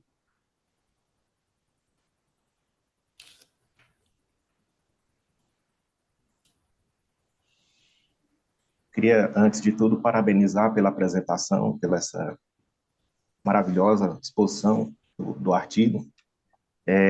Eu queria só colocar uma questão que ela já foi parcialmente, agora no final, respondida. mas eu só queria confirmar que tem uma parte do artigo, no capítulo 57, em que você menciona que a indústria cultural teria representado, historicamente representado, em certo sentido, uma vitória da cultura popular, né? Eu entendi a questão, se compararmos a participação, as possibilidades da participação das massas nesse ambiente no período anterior a isso, né? A esse processo de transformação. E mais embaixo você coloca que o tão conhecido caráter conservador, utiliza esse termo, caráter conservador e saudosista dos expoentes da escola de Frankfurt, na crítica que eles fazem, né, a esse processo, né, vamos dizer assim, de indústria cultural, né, a discussão que eles trazem a respeito disso. A minha pergunta seria o seguinte: essa questão da indústria cultural, né? Você citou Pierre Levy, tem um texto dele, um livro dele, que acho que é justamente o que está mencionado aqui, que ele coloca a seguinte questão: o desenvolvimento das nações, das empresas, eles dependem muito da capacidade que elas têm de adentrar dentro desse campo do conhecimento, né? E aí a minha pergunta seria a seguinte: até quando, vamos dizer assim, esse processo que você está chamando de racionalidade burguesa, ele não tem relação com a legitimação do saber, né? A legitimação do saber, do poder, que alguns autores discutem no final. Como o mais famoso dele é o Lyotard, né? Naquele livro dele sobre pós-modernidade. Até quando esse processo ele não pode ser alinhado com a discussão, né? Qual que é a relação dele com a discussão da legitimação do saber, né? Do saber e poder. Porque é uma faca de dois gumes, né? Ao mesmo tempo que eu concordo que houve essa vitória da cultura, mas ela também, esse é um processo também que parece que a tese da manipulação, ela predomina ainda, né? Aí logo embaixo se trata a questão como uma questão de hegemonia, né? Que é um processo que a gente vê Desculpa. mais Finalzinho. embaixo. O final, assim, no meu ponto de vista, me parece que essa tese da manipulação das massas pela cultura, ela predomina, ela prevalece, ela vinga, sim, dentro do debate. Mas logo em seguida você coloca ela em termos de hegemonia. O que acontece é uma questão de hegemonia, né? Eu queria que colocasse essa questão um pouco mais, que ela foi passada assim rapidamente, né? Escuta, acho que talvez fosse melhor eu responder logo essa. Tá Isso. ótimo. Porque Vai. ele levantou várias questões aqui muito complexas. Isso. Então, olha, eu não me lembro bem quando foi que eu falei de vitória da cultura popular, mas aqui é o seguinte, tem que ser entendido o sentido da coisa. Então, eu imagino que quando eu falei vitória da cultura popular, eu quis dizer que o capital, para realizar o seu processo de hegemonia ou de manipulação, ele precisa da cultura popular. Tá? Essa é que é um pouco a relação. A hegemonia não se constrói com base na cultura erudita burguesa. A hegemonia se constrói com base na cultura popular. É preciso se apropriar daquele material. O caso do Brasil é bem evidente. Então, quando o Brasil quis construir a sua nacionalidade, né, num determinado ponto, o Furtado discute esse assunto. Ele vai dizer, existe um momento no século XIX em que a cultura das elites ela é completamente separada das culturas populares. E essas culturas populares são consideradas coisa primitiva e tal, e etc., e abandonadas, no entanto, lá no gueto, na favela e etc., ela consegue se desenvolver com uma autonomia impressionante. E é essa cultura que a burguesia brasileira do século XX, dos anos 30 e etc., vai beber para criar a nacionalidade para se diferenciar da cultura portuguesa e para dizer que o Brasil tem as suas caras. Quer dizer, o espírito nacional ele é construído à base da cultura popular, o que não significa que não haja dominação nem manipulação, pelo contrário. É preciso incorporar esse elemento para poder fazer a manipulação. E é uma cultura, vamos dizer, é uma cultura popular, a brasileira, que é extremamente marcada por formas africanas, indígenas também. Mas se você for pegar a cultura popular brasileira lá onde ela se desenvolve, e é lá onde todo mundo vai beber, a Globo vai beber ali, todo mundo. Então, essa vitória da cultura popular não significa uma vitória do povo nesse processo. Vamos dizer, a contra-hegemonia ela tem que ser constituída também aí nessa base. E é preciso esclarecer o processo de dominação que existe através do controle disso. Por exemplo, a Globo. O que a Globo fez? A Globo teve sucesso até internacional e etc. O que a Globo fez? A Globo pegou a cultura brasileira e transformou em mercadoria. Foi isso só que ela fez. Isso. Ela não criou nada de novo. Tá? Então, essa ideia da vitória da cultura popular é uma ideia muito localizada. Não é assim, vitória no sentido de que a cultura... Não, a cultura de massa brasileira, ela bebe da cultura popular e transforma aquela cultura popular num instrumento de manipulação e de controle social. É isso que eu estou dizendo. Tá? O caráter conservador da escola de Frankfurt é aquele caráter que todo mundo conhece, que não preciso entrar aqui. O caráter conservador em relação à cultura de massa. E o que eu estou dizendo aqui é que a cultura de massa, vamos dizer, ela é uma coisa complexa e contraditória. Por quê? Porque é uma forma... Eu utilizo, inclusive, no capítulo 2 do meu livro, que eu citei aqui, a ideia de subsunção. Existe uma subsunção da cultura pela economia. Essa é uma característica do desenvolvimento cultural no século XX. Então, ela incorpora aquela cultura, mas existe uma contradição aí. Porque ela precisa, eu vou dizer, a grande questão da economia política, da comunicação, que talvez não esteja na escola de Frankfurt, é o fato da subsunção do trabalho cultural. E o trabalho cultural, à medida em que ele é subsumido, ele entra em contradição, é a mesma coisa que qualquer trabalho. Ele entra em contradição com o capital que o emprega. Então, aí existe uma contradição. Eu vou dizer que existe uma dupla contradição. Eu vou dizer que existe uma contradição capital-trabalho e uma contradição economia-cultura que precisa ser manejada para sustentar as formas de dominação burguesa. Isso desde o início do capitalismo.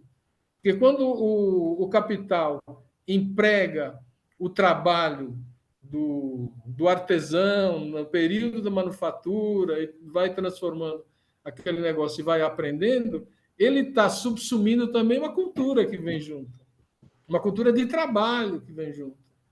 E ele vai transformar aquele negócio de acordo com os seus interesses, tudo bem, mas ele não criou nada de novo. Ele só transformou aquilo de acordo com seus próprios interesses. É nessa linha que eu vou.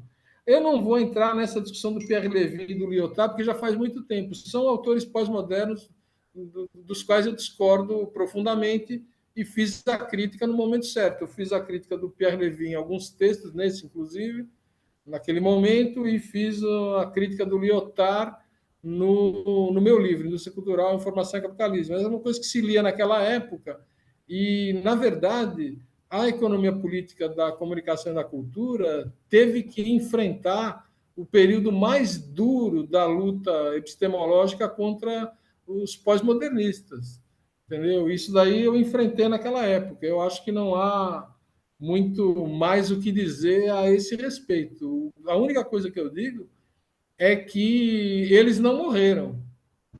Eles continuam aí por quê? Porque aquelas ideias, vamos dizer, pós-modernistas, que são muito próximas do neoliberalismo, diga-se de passagem, elas estão naturalizadas. Ninguém se diz mais pós-modernista, mas vamos dizer, o pensamento, né, pós-modernista ele está aí disseminado em vários setores, inclusive autores que se consideram marxistas, autores importantes como Negri, Hart, etc., que seguem essa linha de pensamento contra a qual nós estamos nos debatendo desde os anos 90, de maneira muito intensa.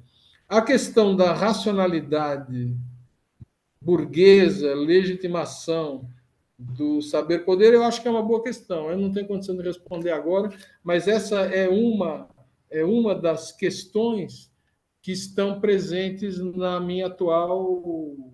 meus atuais estudos sobre o tema do decolonial e essas coisas que estão muito em voga no debate acadêmico e que tem um problema, tá? Porque uma boa parte, talvez a maior parte deles, adotem uma perspectiva pós-modernista ou uma perspectiva um pouco complicada. Mas, no interior desse debate, tem grandes autores que eu respeito, como, por exemplo, o Henrique Dussel. Henrique Dussel é um autor marxista que está é um dos fundadores dessa coisa aí do pós, como é que chama?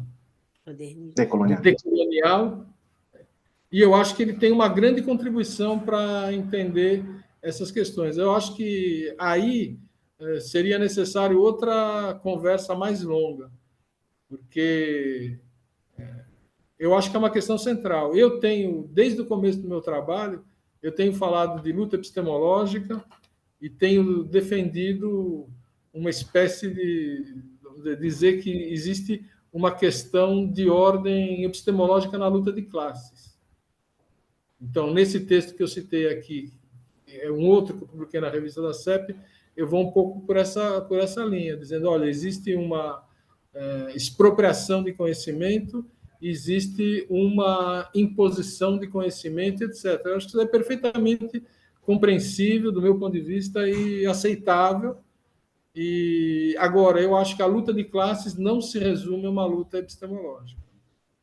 E eu acho que aí tem uma série de problemas que estão relacionados com a invasão, seja do pós-modernismo, seja de leituras esotéricas, entendeu? Que seria preciso discutir com mais calma. Mas não vou... A manipulação e a hegemonia, eu não vejo contradição em utilizar um conceito e o outro. Eu acho que existe a questão aqui é a construção da hegemonia. A construção da hegemonia significa não imposição militar como lá na Palestina. Existe aqui uma construção hegemônica à base da cultura popular, mas existe também manipulação através da propaganda e através da publicidade. O que vamos dizer, esse é o meu tema da vida toda. Tá? Bom,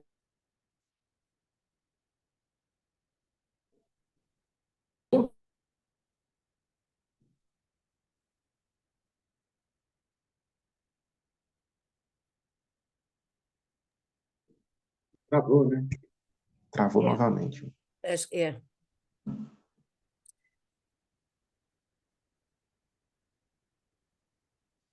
que ele vai conseguir entrar logo. Tá falando mal da internet aí, das redes. É isso. Apesar que a gente está usando o Zoom, desculpa, né? caiu de novo, não sei onde eu parei. A gente Acho que estava eu terminei, não terminei? conversando aqui que você estava falando muito mal das redes, da internet, e elas estão se vingando.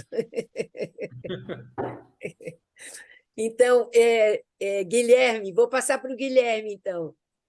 Tá bom? Você terminou? Tá Certo. bom, eu acho que eu terminei. Tá ótimo.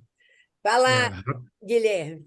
rapidamente a CIA agiu e derrubou o professor aí da chamada.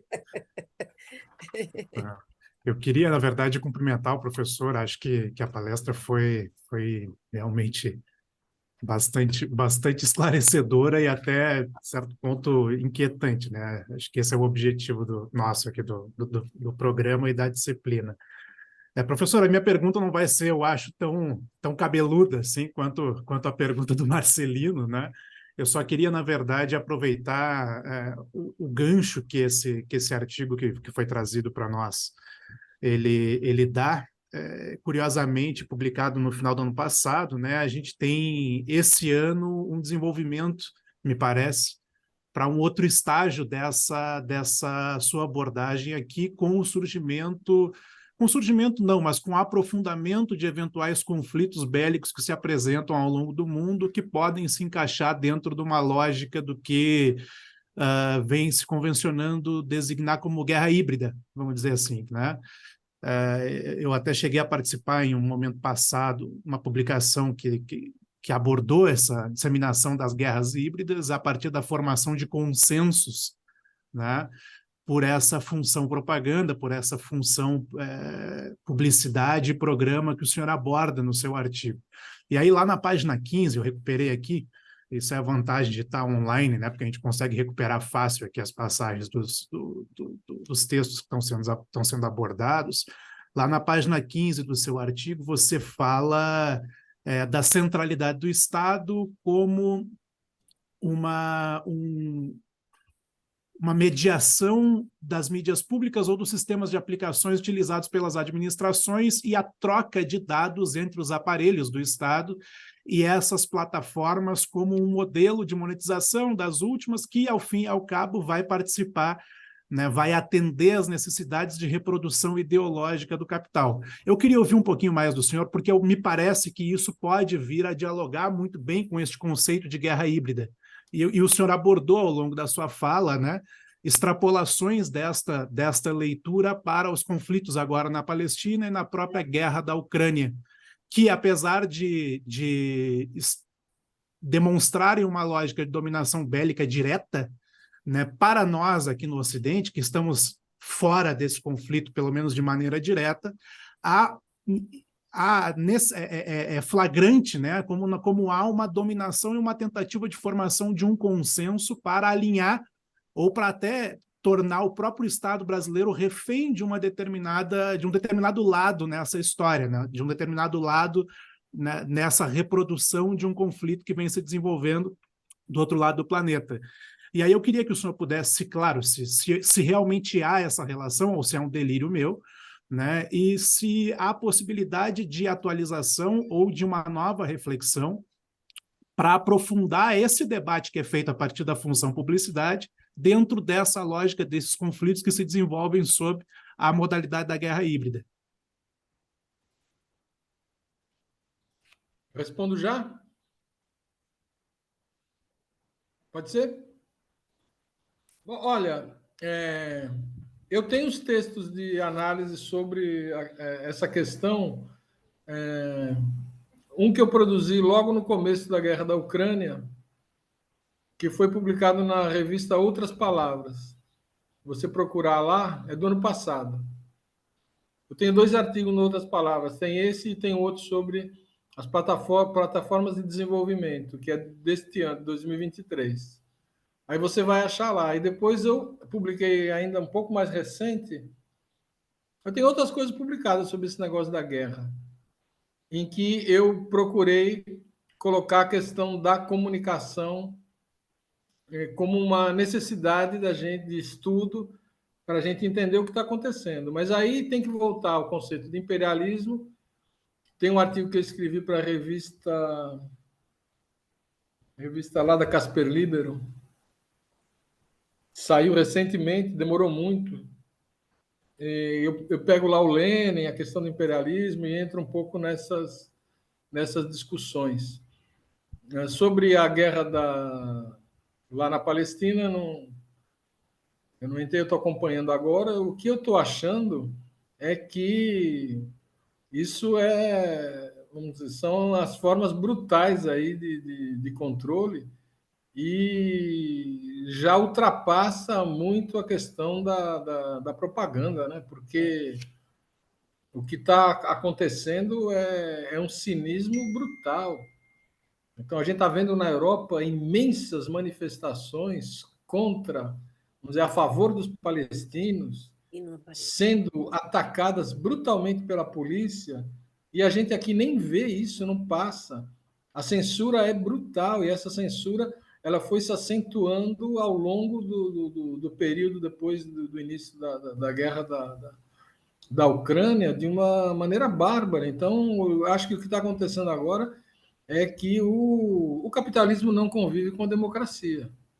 Eles são incompatíveis. Quer dizer, pode conviver durante um determinado período, mas na essência é incompatível. Então, aonde nós vamos chegar com isso? Então, as formas de censura, tanto no que se refere à grande mídia, né, que é muito cínica, né, quanto no que se refere às redes sociais, né, como o YouTube agora está censurando a coisa da guerra na Palestina, etc. Eu acho que daí deve ser uma matéria de reflexão muito importante para quem estuda a comunicação. Tá? Eu acho que aqui tem uma questão de propaganda, mas tem aí basicamente censura no sentido mais e formas, inclusive, extremamente autoritárias de controle da informação. Agora, eu vi uma coisa, olha, ontem eu vi ouvindo a Telesur, disseram que até ontem Israel já tinha matado 10 jornalistas, que matou um da Reuters, né? Que se falou muito. Então foram 10 jornalistas assassinados nessa semana. E a outra coisa, tem jornalista, esse eu cito até num dos meus artigos, jornalista espanhol que estava cobrindo cenas de racismo dos ucranianos contra os negros que estavam querendo fugir da Ucrânia quando começou a guerra, e esse jornalista espanhol está preso até hoje, lá na Polônia. Então, a violência contra a imprensa, ela também está acontecendo de forma crescente. E isso é sinal de que nós estamos vivendo uma ditadura. É uma ditadura que está sendo implantada em nível mundial, e isso mostra que nós estamos numa tendência muito, muito, muito complicada. E agressões, uma coisa muito, muito complicada mesmo. Eu não sei. Eu indico esses artigos aí que pode ser que você tenha lá a minha visão sobre o tema. Não está tão amarrada com a questão teórica que foi que a gente desenvolveu aqui. Eu não sei se eu respondi, mas Respondeu, eu vou passar para o Irani. Bom dia, professor. Eu vou virar um pouco para um outro artigo seu, que é aquele sobre o trabalho intelectual. E eu li o artigo e fiquei refletindo até por outras questões que eu estava lendo sobre a questão do chat GPT e as inteligências artificiais generativas.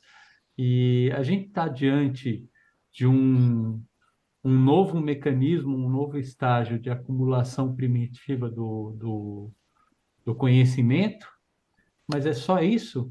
Ou tem mais? Eu queria entender um pouco melhor isso.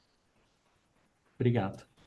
eu não sei se é acumulação primitiva de conhecimento, mas eu acho que eu explicaria como um desenvolvimento desse processo de subsunção do trabalho intelectual. Quer dizer, o processo de subsunção do trabalho intelectual, eu falo, é subsunção do trabalho intelectual, intelectualização dos processos de trabalho, intelectualização do próprio consumo, porque isso daí vai adquirir vamos dizer, um novo patamar cultural, uma nova, totalmente controlada pelo capital.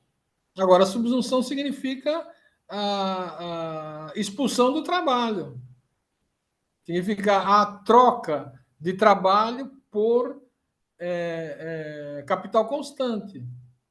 Quer dizer, a tendência da minha análise, eu não analisei ainda o chat GPT, está na ordem do dia aí, eu estou discutindo com o grupo.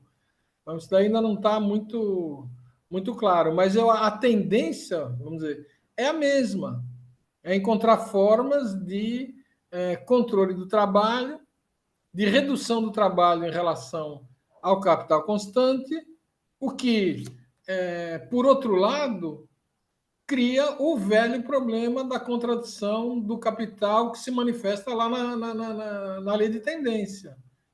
Então, eu acho que é mais grave do que simplesmente isso, porque eu acho que o nível, vamos dizer, o sistema não tem mais capacidade de inclusão nenhuma.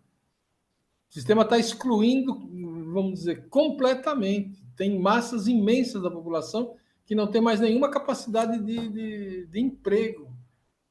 O fenômeno das migrações e etc., né, apontam uma crise sistêmica muito profunda. Né? E a ideia de, vamos dizer, o avanço armamentista, as guerras que estão sendo propostas, né, que estão acontecendo e as que estão sendo propostas, que vão acontecer em algum momento por pressão do centro imperialista, vamos dizer, vão no mesmo sentido que foram as duas guerras mundiais anteriores. Entendeu? Então, eu acho que a situação é muito catastrófica nesse sentido. Agora, o chat GPT, a inteligência artificial, etc., né, são desenvolvimentos tecnológicos interessantes. Poderiam reduzir o tempo de trabalho, poderiam ampliar a eficiência. A classe trabalhadora deveria pensar nisso e formular uma proposta em relação a isso, porque vamos dizer, a inteligência artificial significa que todo mundo poderia trabalhar muito menos. Né? Vou dizer, não é diferente daquilo que sempre aconteceu. Também não sei se eu respondi, mas a minha reflexão sobre o tema ainda está começando. Olha, eu só tenho que agradecer mais uma vez sua presença, foi ótimo. Isso vai ajudar muito as reflexões das pessoas. Eu espero que a Laura, que é quem pediu a gravação, também aproveite sobre isso, porque tem muito a ver também com a tese dela. Mas, sobretudo, eu agradeço pela sua gentileza em nos apresentar esse seminário. Eu que agradeço, foi uma oportunidade muito boa, uma discussão agradável, e eu fico aqui à disposição. Quando precisar, se algum aluno quiser conversar comigo, estou Legal. disponível aqui. Agradeço mais uma vez e certamente vou contar com isso. Tem uma pessoa levantando a mão, eu vou abrir ainda para uma última questão, mas já lhe agradeço e já lhe digo que da próxima vez eu prefiro que seja presencial. Já vai ser presencial.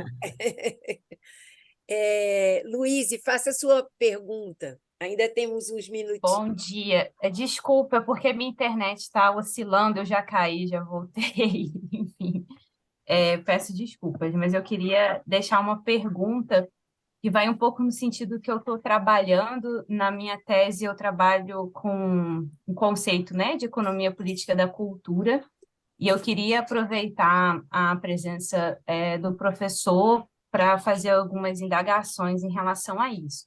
Na sua apresentação, não só no texto que o senhor deixou, mas em outros, né? Por exemplo, tem um texto, acho que do ano passado, que eu li, que você fala sobre essa relação de cultura e desenvolvimento, economia política, cultura e esses meios de comunicação. Então, a partir disso, eu queria que vocês explicitasse melhor o que é o seu entendimento, né, de economia política da cultura, nessa perspectiva de que economia política é essas relações de produção, de trabalho, e dentro dessa complexidade, né, da sociabilidade no neoliberalismo, como é que você vê essa dimensão da cultura a partir dessa fundamentação teórica, né, da economia política, e também dessa relação entre cultura e economia,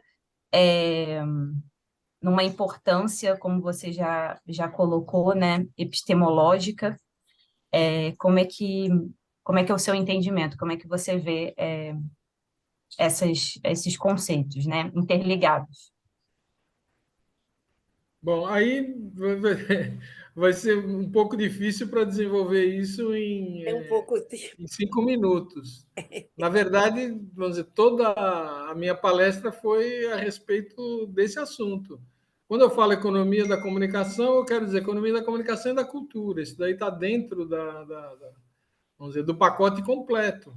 Então, basicamente, para não dizer que não respondi nada, né, existe vamos dizer, tudo que está por trás da nossa discussão aqui é a questão do fator subjetivo, de como se constrói a consciência dos indivíduos e da classe trabalhadora, basicamente, e quais são as interferências que que vem do capital e do Estado e do ambiente externo, etc. O que eu estou discutindo é como isso se dá de um ponto de vista estrutural. Mas, no fundo, a questão é essa.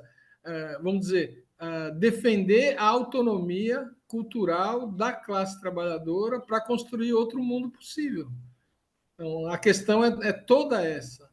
Como se constrói a hegemonia e como se constrói a contra-hegemonia e como essa questão é uma questão chave na luta de classes. Não é apenas a questão puramente econômica, mas tem uma questão epistemológica, cultural, subjetiva que está aí presente na coisa. E outra vez eu poderia desenvolver um pouco mais esse negócio, mas hoje não vai dar mais tempo.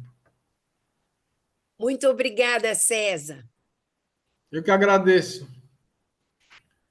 Tchau. Abraços. Um Tchau, abraço. tchau.